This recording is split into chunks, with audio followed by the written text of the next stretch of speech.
दोस्तों BPSC TRE 2.0 को लेकर बीपीएससी द्वारा दो बड़ा नोटिस जारी किया गया है। पहला कि मेरिट प्रक्रिया में बड़ा बदलाव किया गया है कि मेरिट अब कैसे बनेगा, उस पर जो है सो एक बड़ा नोटिस जारी किया गया है। अब नए सिरे से कैसे मेरिट बनेगा उस पर डिटेल्स में बात करेंगे इस वीडियो में। जैसे कि आपको पता होगा कि एडवर्टाइजमेंट के अनुसार किस प्रकार से मेरिट बनाया जाता और अब इसमें क्या बदलाव किया गया, इस पर तमाम चर्चा इस वीडियो में करने वाले हैं, तो अंत तक जरूर देखिएगा।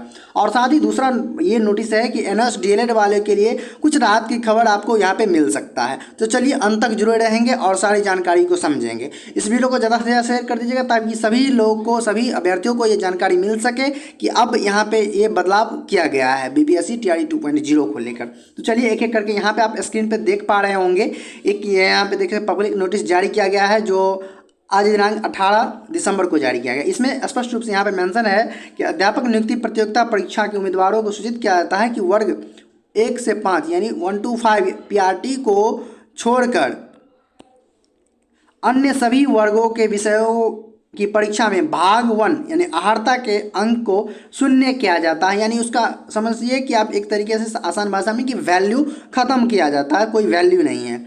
केवल वर्ग से 1 से 5 के भाग 1 यानी भाषा जो अहर्ता का पेपर है के प्राप्तांक को मेधा सूची तैयार करने में प्रयोग किया जाए। यहाँ पे देखिए प्रयोग किया जाएगा, यानी आप सीधे तौर पे समझ सकते हैं जो एडवर्टाइजमेंट मेंशन है पुरानी प्रक्रिया 1 to 5 में एज अ टीज लागू रहेगा वैसे ही, लेकिन मेरिट इसमें भी 120 पे ही बनेगा। आपको पता है कि 10-30 नंबर का जो अहर्तांक लैंग्वेज पेपर होता था वो जो है सो आपका केवल क्वालिफाइंग के लिए था। इसमें प्रयोग कहाँ पे होता है ये भी आपके बात करता हूँ मैं अभी, लेकिन इससे पहले आप देखिए 6 to 8 को ले लीजिए, 9-10 को ले लीजिए आप, या फिर 11-12 को ले लीजिए। उसमें आप देखेंगे तो बहुत सारे ऐसे पेपर हुआ था जो आपको जो है सो जिनका भी उर्दू बांग्ला पेपर था उन्हें भी जो है सो हिंदी इंग्लिश ही दे दिया गया था। तो उसी कारण से हो सकता है और जैसे इनको जो लैंग्वेज पेपर है उनको वैल्यू जो है सो आपको शून्य किया जाता है ताकि इनका प्रयोग जो है सो मेरिट बनाने में नहीं किया जाएगा।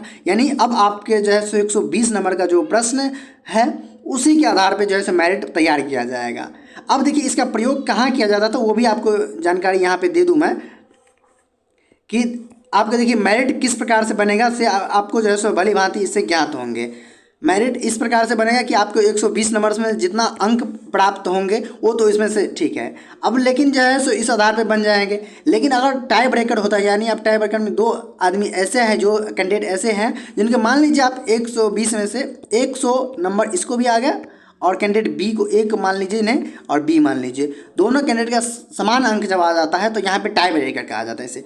तब इस कंडीशन में भाग 3 में यानी आपका जो सब्जेक्ट वाला पार्ट है भाग 3 उससे यहाँ पे तुलना किया जाता है किसको ज़्यादा है। मान के चलिए अगर दोनों का भाग 3 में भी दोनों का कैंडिडेट का समान अंक ज़्यादा नहीं उसमें जो भी है तो उसी आधार पे आप मेरिट में उसको प्रयोग नहीं किया जाता, लेकिन उसको वरीयता उस आधार पे किया जाता। तो यहाँ पे उसको इतना तक आ गया, ठीक है।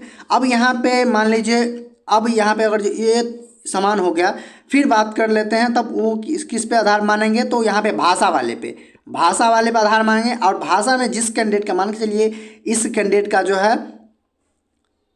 एक कैंडिडेट का जो है सो भाषा में मान के चलिए आप 20 नंबर आ गया और इसका जो है सो 22 नंबर आ गया, ठीक है।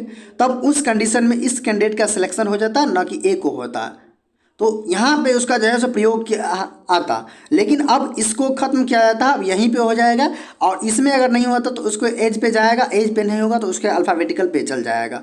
तो यहाँ का इसमें जो है सो यहाँ पे योगदान भाषा अहर्ता पेपर का यहाँ पे काफ़ी ज़्यादा रहता। अब इससे जो है सो मेरिट पे भी काफ़ी ज़्यादा प्रभाव आपको देखने को मिल सकता है और 100% मिलेगा। अब यहाँ पे मेरिट का जो सिनेरियो है यहाँ पे काफ़ी ज़्यादा बदल सकते हैं जो टाई ब्रेकर में आएंगे उनके लिए। उम्मीद करते हैं ये पॉइंट आपको क्लियर होगा। और जो 1 to 5 के कैंडिडेट है उसके लिए सेम है, उस पर कोई बदलाव नहीं किया गया है।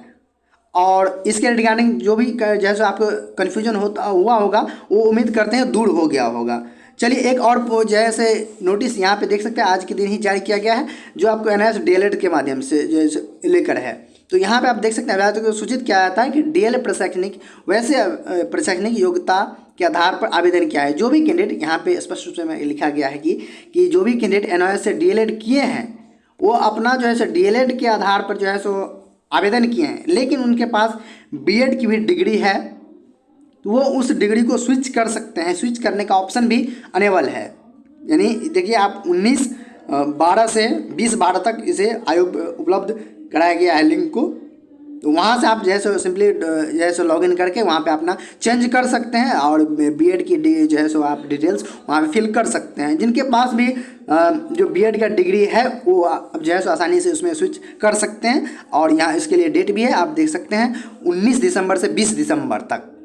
अब ये है कि जैसे जो भी कैंडिडेट यहाँ पे बीएड डीएलएड के साथ साथ बीएड भी किए होंगे उन्हीं के लिए खबर है, अब बाकी के लिए जो है सो अब जो है पता ही है। उम्मीद करते हैं जो भी नोटिस आया था 2 नोटिस उसके बारे में अच्छे से आपको जैसे जो भी डॉट कन्फ्यूजन था क्लियर हो गया होगा। वीडियो को ज़्यादा से ज़्यादा शेयर कर दीजिए ताकि सभी जैसे कैंडिडेट को ये नोटिस का जैसे जानकारी मिल सके।